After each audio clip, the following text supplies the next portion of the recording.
Hello viewers, welcome back to my channel. Tiri kutaura matambudziko anosanganikwa nawo kana mukadzi nemurume varoorana vatanga kugara vese mumba mavo. But nhasi ndine imwe nyaya yandiri kuona kuti tinenge takati siyei ipapo. Saka sori takumbokudzoserai kumashure timbonobata zvekare ipapo tione kuti panofambiswa sei. Musikana akanga abvisirwa mari kana zvingadari kunzi arida kunochata kana kuti abvisirwa roora rake. Taisonzwa even panguva yangu inini ndainzwa kuti musikana anogadzira bhegi, hanzi anenge ane bhegi rake raanenge ainaro ranenge akaisawo kumadhoiri wotwe kuti kana waendawo kumba kwako kana matenga masofa enyu mosaisawo kumadhoiri twakopa masofa. Asi handisi kuziva kuti izvozvo zvichiri kuitwa here zvetumadhoiri. Handina hangu rakazara ipapo kuti zviri kuitwa here. Asi chimwe chinhu chandakarangarira ndechekuti mwana mukomana aionekwa sekuti ndiye mwana akakosha kudarika mwana musikana. Handizivi kuti zvaitirwa kunzi musikana achazoroorwa here achinotangawo musha wake, handizivi. Asi mumba mavo mavakaberekwa musikana uyu pane kakungosakosheswa kaitwa mwanasikana kekuti kana kuendeswa kuchikoro chaiko vanakomana ndo vaiendeswa kuchikoro vachiitiswa zvese zvavangada. Asi kana ari mwana musikana mheno zvaingoitwa so.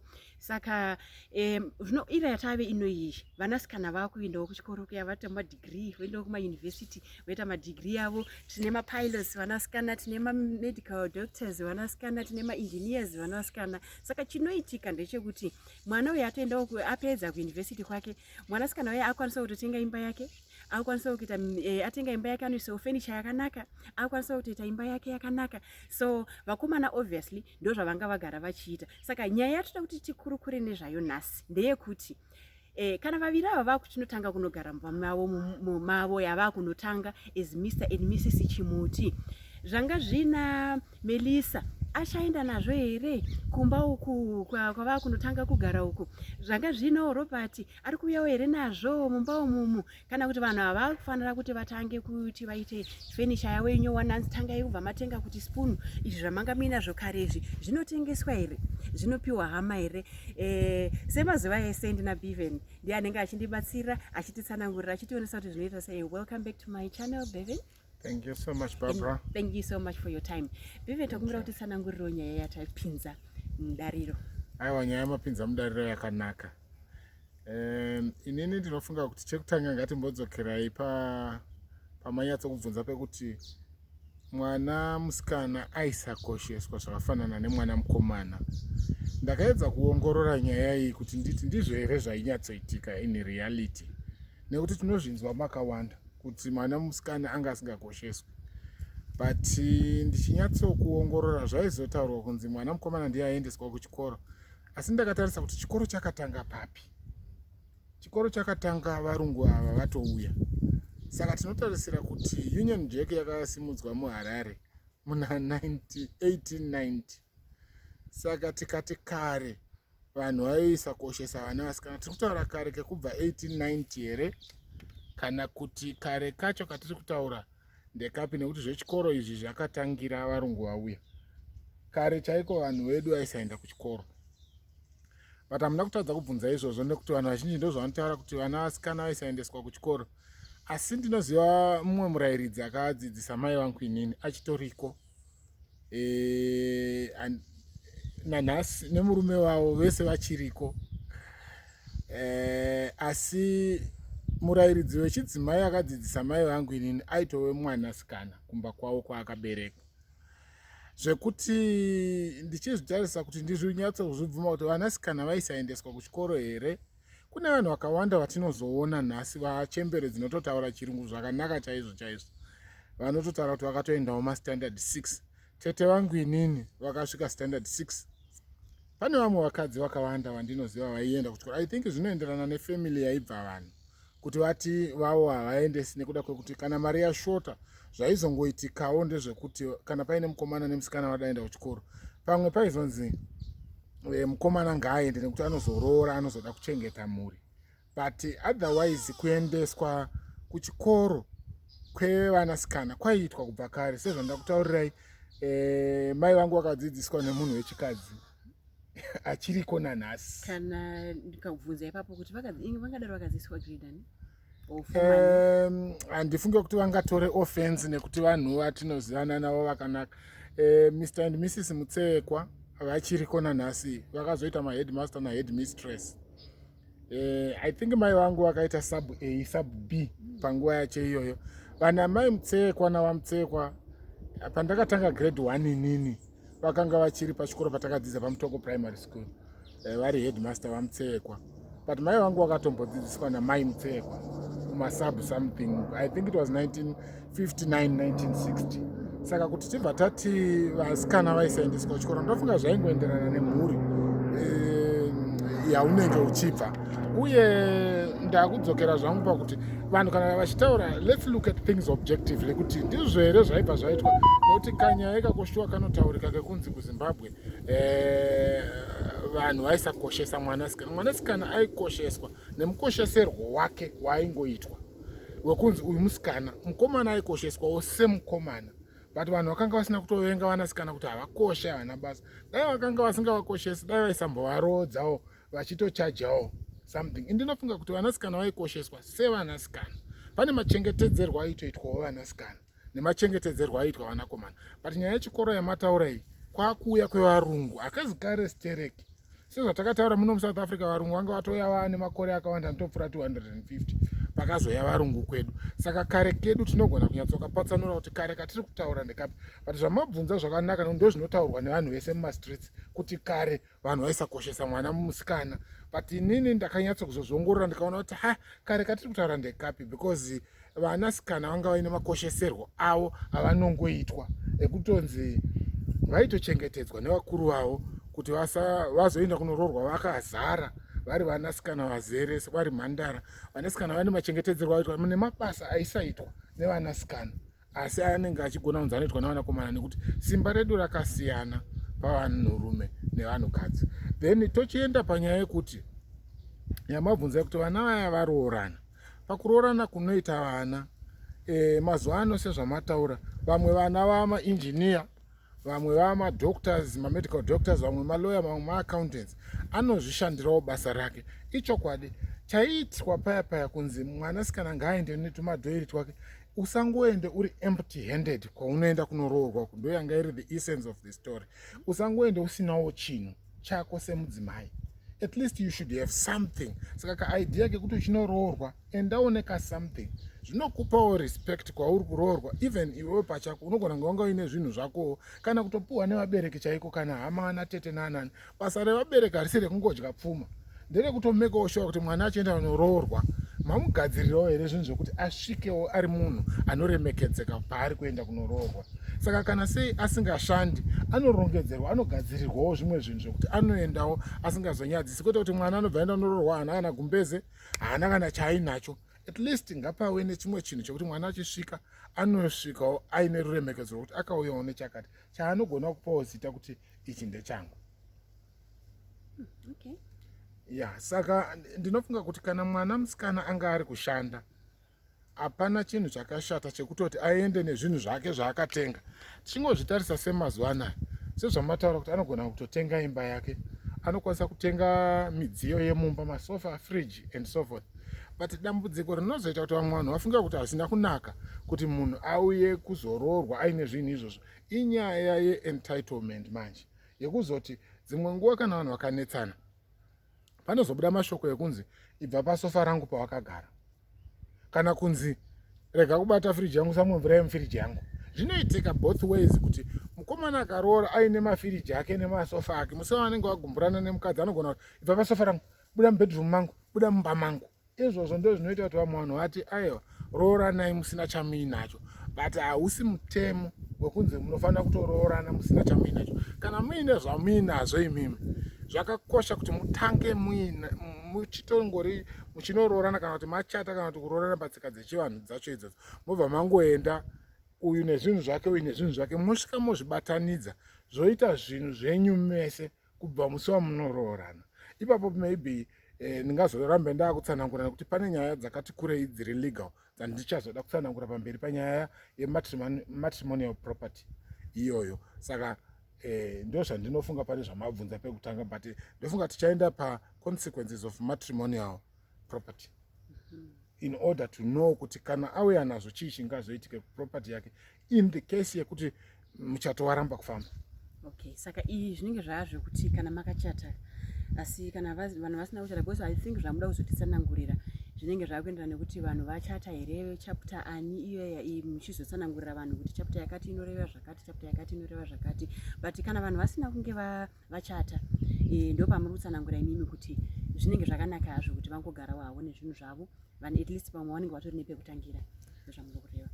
Even wachata ndinotenda nemubvunzo iwoyo nekuti zvakakosha kuti vateereri vazive vanhu kana vachichata pachivanhu, kana pachivanhu tinoti isusu kana kuti traditionally, ndikati pachivanhu vamwe vanenge vafunga kuti tiri kureva zvemidzimu, tiri kutarisa traditionally or culturally kuti kana mudzimai auya nezvinhu zvake, midziyo in particular, midziyo paculture yedu inoramba iri yemunhukadzi. Chero ndirini ndatengera mudzimai wangu 4-plate stove kana fridge kana anything chekushandisa mumba chinonzi mudziyo, chinoramba, especially zvemukitchen, zvinoramba zviri zvemukadzi paculture. So kana mudzimai uya tomboti afa kana kuti paita dissolution of marriage yekuti possibly vanhu varambana kana kuti dissolution yauya through death, midziyo iyoyo culturally inoramba iri yekumuside remudzimai. Besides midziyo, panorara mudzimai kana kuti mubedroom, rukukwe kana kuti bonde kana kuti mubhedha, unenge uchinzi ndewe mudzimai, ndo culture yedu isusu. But kumutemo, kulaw, hakuna zvinhu zvakadaro. This is a western way, and hakuna kunzi izvi ndo zvemukadzi izvi ndo zvemurume. Zvinhu izvi munozvibatanidza pamwe chete zvoita one estate in undivided shares. Saka izvozvo, when you have put your property into one estate with undivided shares, it means kuti zvinhu izvi zvaazvenyu semurume nemukadzi. Hapana anozoti 2 rooms idzi ndo dzangu, 2 idzi ndo dzako, ndezvenyu mese. Kana iri imba 1 ingori imba yenyu mese. Hapana kuti main bedroom nelounge ndo zvako, kitchen negarage ndezvangu. Saka ndo ma-undivided shares atiri kutaura iwayo. Saka pamutemo chaipo ndezvekuti kana machata manje, tisingachatauri zveculture zvokuti wabvisirwa, nekuti paculture kana watongoroorwa, chero pakanzi paitika dissolution sezvandatsanangura, zvese zvemukitchen nemubhedha zvinongotorwa nemudzimai. That's our culture. Okay. Okay, I know tinotenda zvikuru nekutsanangurirwa kwakanaka.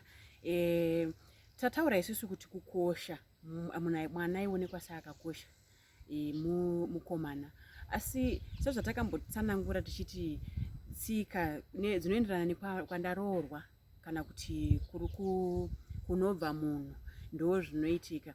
Saka just recently pane vamwe vanhu vatakaona kuti vanobva mandau, vanhu vanotaura chindau here kana kuti vandau bhivhera achatitsanangurira ipapo. Mandau vane tsika yavainayo yekuti ndo pamwe panhu pekuti taida kuti ndinzwisise zvekare nenyaya yekukosheswa, ndosaka ndafunga kuti taitaura nyaya yekukosheswa kwemwanasikana, because kune vamwe zviri kutoenderera mberi kuti chero atoroorwa, vanhu vetsika yevanhu vanotaura chindau, chero mukadzi aroorwa, kana ipapo ndakakanganisa kunzwa kwabhivhe ndokumira kuzondigadzirisa, because ndakaona kana kuti kunzwa sekuti vari kuti vakadzi havakosheswi, nekuti vanoita sekuti hanzi panenge pachotaurwa nyaya yekurora yatakambotaura yaya, pari kuita sekutoti akatengwa iwewe, takakutenga you are an asset, saka iwewe uri kufanira kutoshanda nekubereka vana uchiita vana ivavo ndo zvinenge ndo zvawakatoroorerwa, saka vanenge vasingasokoshesi vakadzi. Ndinokumbira ipapo kuti bhivhe ndinombotitsanangurira kuti zvakamira sei. Ichokwadi kuti pane program yatakaona yevanhu verudzi rwechindau vekuZimbabwe, ende zvakataurwa izvozvo nemumwe mudzimai achiti patsika dzechindau mwanasikana haakosheswi nevanhu vechikadzi havakosheswi. Vanhu vanotoona sevakatokutenga pavakakuroora. Ndo zvimwe zvatichazobata kuti roora riri kushanda kubatanidza ukama here kana kuti zvakutoita sekuti munhu akatengwa, saka akufanira kushanda basa raakatengerwa semudziyo wakatengwa. Saka zvamungangoite imimi kuti tomboti matenga blender renyu rekuti mugadzire juice, blender iroro mukada kuisa maorange harichasvini, harichaburitse juice, then munogona kunoridzorera nekuti richiri pawarandi, munoridzorera kuti aiwaka blender iri harisi kuita basa raro. Ina handichatokwanisi kuwana juice makuseni yepabreakfast because blender racho harisi kuita basa raro, saka munonoridzorera. Saka pane kaargument kekuti kana munhu aroora abvisa mari dzake dzaabvisa idzi, akufanira kuti achiona kuti zvandakabvisira mari zviya zviri kubuda here, zvinosanganisira kuti mukadzi anofanira kubereka vana, mukadzi anofanira kushanda pambapa, mukadzi anofanira kundiitira ichi nechichi because ndo zvandakamuroorera, ndakabvisa mari yangu ende mari iyoyo yakandirwadza zvakanyanya yandakabvisa iyoyo. Saka munhu iye anofanira kuperforma. You know, kana ukatengawo chero ingave mota chaiyo yekuti you can't even drive that car kuti isvike kwauri kufanira kuenda, panoitika problem yekuti haufari nazvo. Saka performance is part of the expectation kana munhu achinge anzi aroorwa. Saka ndo panoyaka kunzi munhu haasi kukosheswa because pane ma-expectations ari kutarisirwa kunzi iwewe unofanira kuita ichi nechichi nechichi. Izvo zviri cultural for sure. Pane ma-expectations aitonzi mukadzi kana aroorwa anofanira kuita ichi nechichi nechichi, kusanganisira kuti anofanira kuita vana.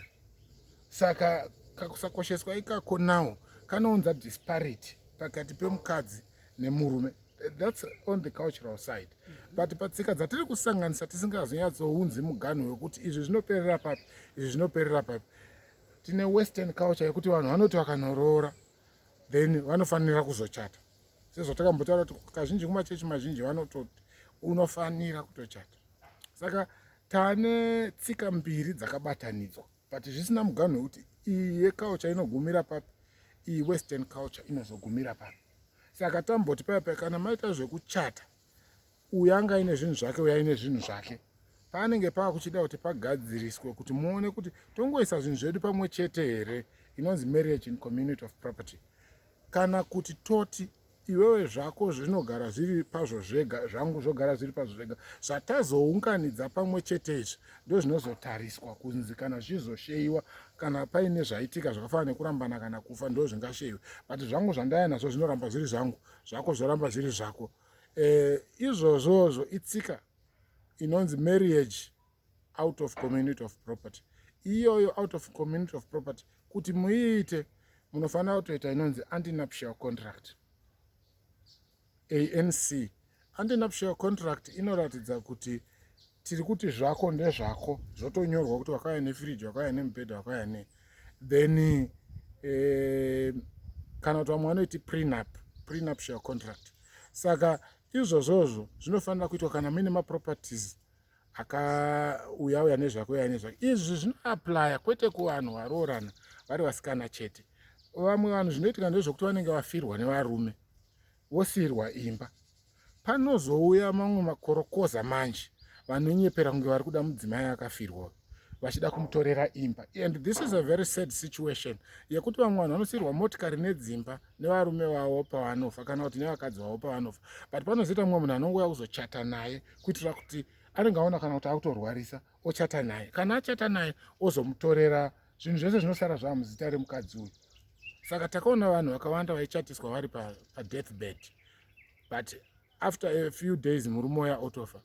Chinenge chiripo ndechekuti panenge paine mumwe munhu auya with an ulterior motive, arida kutora property yako iwewe uri kurwara iwe. Saka zvinhu izvozvo zvinogona kuavoidika nekuita prenuptial contract kana kuti anti-nuptial contract iyoyo yekuti zvako iwewe zvawauya nazvo ndo zvako. Zvino nenyaya yekuti vanhu vazhinji vanonyura murudo zvekuti vanoguma kuti rudo ibofu, anenge achitya kuti ndikati zvinhu ndezvangu, fanikava madzimai vari padisadvantage panyaya iyoyo yekuti ukada kuti zvinhu ndezvako, mumwe murume anobva ati iwewe uri kuda kungwarira zvinhu ndozvaunonyanya kufarira kwete ini, saka handichadi. Saka nekuda rudo mamwe madzimai anozongoti chirega ndingoti zvinhu zvacho ndezvedu tese, but unenge usikazivi kuti zviri mumwe wako wauri kuchata nayo zvakamira sei. Wozviona munhu atorerwa imba, kana zvinhu zviya zvavarambana in 2 years kana kuti in 1 year, wonzi imba takudimbura nepakati yotengeswa, kana kuti wozonzi iwewe buy me out. Munhu uya otobva ipapo achitofamba achitoita walk away nemari yakawanda yaasina kumboshandira, yaakawana through kudhisiva mumwe munhu kuti tiri murudo. Tinofara zvikuru nekutsanangurwa zvinhu zvakanaka zvinotibatsira. And tichiri ipapo ndida kumbotombobata vanhu vanotaura chindau. Ndofunga takambotaura nyaya yekuti kana ziva kwauri kunoroorwa. Iyi manje yatone chekuita nevakadzi. vasikana kana kuti vakadzi ukanga wazviwanirwa munhu wako anobva kumandau ikoko chinhu chandishamisa chimwe chandakanzwa chavanoita ndechekuti pakaurayiwa huku saka ndimoziva kuti dzimwe nguva vana baba vanogona kuvashandira kutauni imi amai nevana ndimurugara kumusha kana kuti hameti baba vanonanga vari kupi kwati chero varipo hanzi vanopakurirwa chikanganwa hama chinonzi chinopiwa baba hanzi ipati yehuku yakakoshesesa zvekuti inofanira kuti ipiwe kuna baba ukasaita izvozvo chinhu chandishamisa vedu ndechekuti hanzi mukadzi anogona kutorambirwa izvozvo izvi hanzi zvichiri kutoitika nanhasi ukauraya huku saka baba kana vakange vasipo toti makasara mukauraya kana huku 10 zvamunoita vamwe vanoti zvikanganwa hama vamwe vanoti zviururu vamwe vanoti zvingingiya ndo mazita azvinopiwa munotochichengeta pivheno vataura kuti chinoiswa paizve chinotosungirirwa choiswa pabhimu panoenda utsi mukicheni paya for preservation kuti baba vakauya vakasvikaona kuti pane 10 vanobva vaziva kuti pana pakaurayiwa huku 10 saka ina handizivi kuti vanozozvitsvaga sei zvimwe zvacho vakasaudzwa kunzi akauraya huku handizivi kuti vanozviona sei pane anoita makuhwa here kuti pana pakasara pakaurayiwa huku and I think munhu anogona kuzviita izvezvo aningada kutoti akonzerese mumba umu because hanzi chingingiya chikasapiwa baba imba inoparara kudzidza kwakanaka ndo zvinoitwa navanhu vekuchindau ukaroorwa kumandau ukasawapa chingingiya imba yako yaparara tinosangana mu next episode. Thank you so much.